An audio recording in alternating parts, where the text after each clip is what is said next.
Welcome to the Slop Farm. Enjoy the video. You begin by confirming the exact replacement lock set and back set so the new handle fits. This saves time. Start removing the visible screws on the handle rose or lever. Hold the handle steady as you back them out.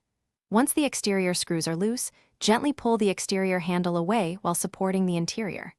Make sure to collect all screws in a small container. You do this because lost screws or a mismatched backset will prevent reassembly and waste time. With handles removed, unscrew the latch faceplate on the door edge and slide the latch out. This exposes the spindle and internal mechanism.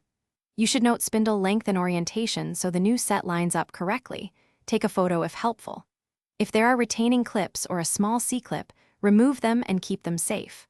Once the old latch is out, check the bore for debris and measure backset again to confirm the new latch sits flush and rotates smoothly.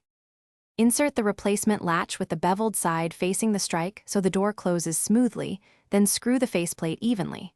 Next, feed the spindle through the latch, mount the exterior handle, and align the interior handle.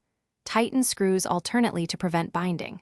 Once assembled, test the lever, latch, and key operations several times with the door open.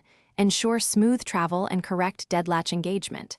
If it binds, slightly loosen screws.